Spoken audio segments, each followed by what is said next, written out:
आज हम शुरू करने जा रहे हैं अटैक ऑन टाइटन एपिसोड 3 की कहानी। पहले सीन में सोल्जर कीथ सतीश आर्मिन से पूछता है कि वो कौन है। आर्मिन कहता है मैं आर्मिन आर्लेट हूँ सर।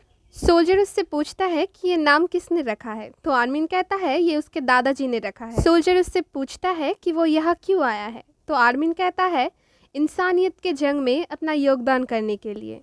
सोल्जर उसे बताता है अरे वाह, तुम टाइटन्स के लिए एक बढ़िया चारा बनोगे। ऐसे वो सोल्जर बाकियों से भी पूछने लगता है। इधर एक बड़ा ऑफिसर और एक ऑफिसर से कहते हैं तुमने भी तो शुरुआत में इसका सामना किया है। वो उसे बताता है कि एक टेस्ट है, यह से ही खुद को बदलने की ट्रेनिंग शुरू होता है ताकि सोल्जर बनने के बाद उनके पर्सनैलिटी में एक बड़ा सा चेंज आ सके। फिर वो सोल्जर पूछता है आखिर कमांडर उस लड़की से कुछ बिना पूछे ही चले क्यों गए, तो वो पहला ऑफिसर कहते हैं कि ये लोग टेस्ट दे चुके हैं। इनके चेहरे से ही पता चलता है कि 2 साल पहले कौन सी खौफनाक माहौल से ये गुजरे हैं। फिर कमांडर दूसरे लड़के से उसका नाम और आने की वजह पूछता है। वो लड़का कहता है मैं जीन क्रिस्टिन हूँ ट्रोस्ट डिस्ट्रिक्ट से और मैं मिलिट्री में भर्ती होने के लिए आया हूँ। सोल्जर कहता है अच्छा, तो तुम अंदरूनी दीवार में रहना चाहते हो, और बोल के अपना सर से उसके सर में एक जोर से टक्कर मारते हैं और वो लड़का दर्द के मारे जमीन पर गिर जाता है। कमांडर कहता है जो इस मामूली टक्कर को नहीं झेल सकता वो मिलिट्री में क्या जाएगा। फिर कमांडर और एक लड़के से भी सेम क्वेरी करता है। वो लड़का बताता है कि वो वालरोस के साउदर्न डिस्ट्रिक्ट के जेनाई विलेज से है। उसका नाम है मार्को बॉट और वो मिलिट्री में भर्ती होके राजा की सेवा करना चाहता है। ये सुनकर कमांडर कहता है ये तो अच्छी बात है, पर राजा को सिर्फ टाइटन्स के खाने के लिए चारा की ज़रूरत है। फिर वो बाकियों से भी अपना पूछताछ जारी रखते हैं और एक लड़का बोलता है उसका नाम कोनी स्प्रिंगर है और वो वालरोस के साउदर्न डिस्ट्रिक्ट की रगाको विलेज से है, पर वो सैल्यूट उल्टा करता है। कमांडर गुस्से में उसका सर पकड़ के कहता है ये सैल्यूट अपना जान देने के लिए तैयार होने का निशाना है। क्या तुम्हारा दिल सही जगह पर है? तभी सबकी नजर एक लड़की पर आती है जो उस लाइन पर रहकर भी खा रही थी। सोल्जर उसके पास आता है और जोर से चिल्लाकर पूछता है तुम कौन हो?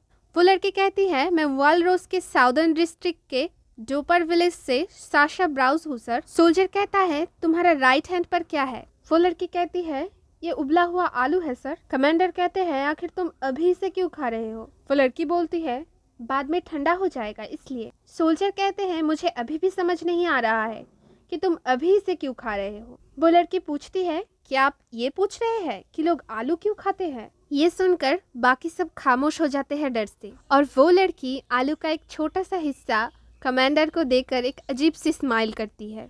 इसके बाद एक दूसरे सीन में वो लड़की भाग रही थी और एरन और बाकी सब कह रहे थे वो आलू बाली 5 घंटे से भाग रही है, पर गिरने तक भागने से ज्यादा गम उसे खाना ना खा पाने की है। एक लड़का एरन से पूछता है तुमसे वह कुछ क्यों नहीं पूछा गया? एरन कहता है वो और आर्मिन शिकनशिना डिस्ट्रिक्ट से है। ये सुनकर कोनी हैरान होकर पूछता है कि उस दिन उसने कोलोसल टाइटन को देखा था। दूसरे सीन में खाना खाने के वक्त सभी एरन के साथ हुआ हादसे के बारे में पूछता है। क्या वो कोलोसल टाइटन दीवार लांग कर आया था? और वॉलमारिया को तोड़ने वाला आर्मर टाइटन के बारे में भी वो पूछते हैं।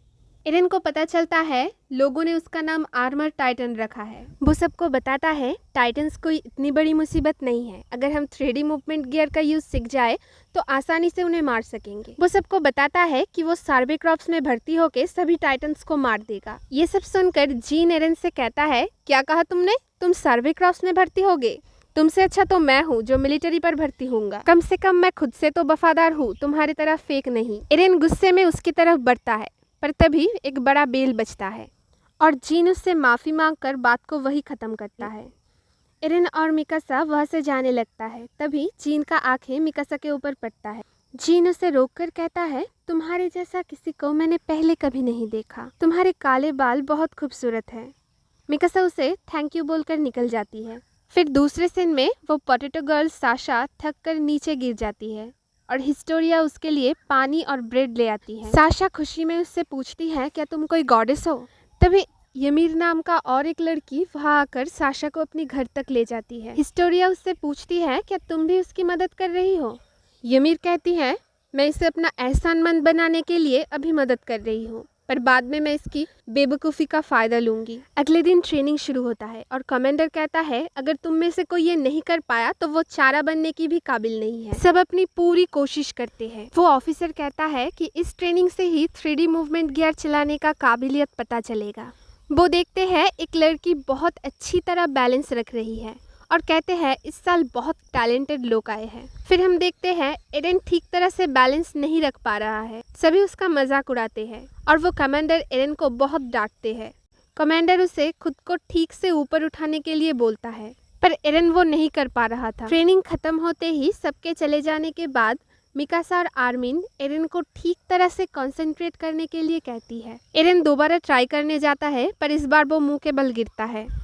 खाने के वक्त सब एरन का मजाक उड़ाते हैं, इसलिए एरन जीन और कोनी से मदद मांगता है पर वो दोनों ज़्यादा भाव खाने लगते हैं, इसलिए वो राइनर और बेरटोल्ड के पास जाता है।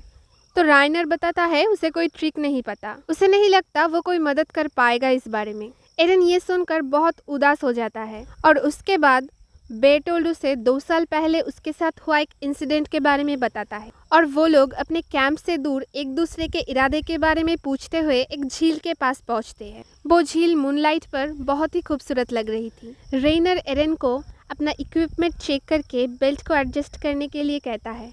अगले दिन एरन ठीक करता है वो ये करके ही दिखाएगा। उसका ट्रेनिंग शुरू होता है जहाँ उसे धीरे धीरे ऊपर उठाया जाता है। आखिर वो बैलेंस कर पाता है पर सिर्फ कुछ पलों के लिए। वो फिर नीचे गिर जाता है। इससे एरन को काफ़ी दुख पहुंचता है पर कमांडर दूसरे लड़के को एरन को अपना बेल्ट देने के लिए कहते हैं। एरन उस बेल्ट से ट्राई करके आसानी से ही बैलेंस रख पाता है। तभी वो कमांडर कहते हैं कि तुम्हारे इक्विपमेंट में डिफेक्ट था। हालांकि पहले कभी ऐसा हुआ नहीं पर अभी लगता है इसके लिए भी अलग डिपार्टमेंट रखना पड़ेगा। सब कहने लगते हैं कुछ देर के लिए ही सही, पर उसने खराब बेल्ट से भी अपना बैलेंस रख पाया। एरन पास हो जाता है।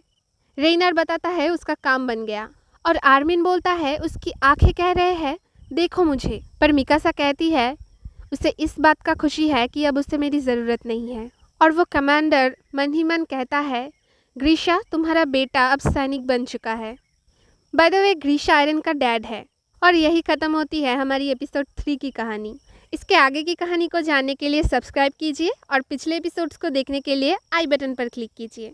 आज के लिए इतना ही, बाय।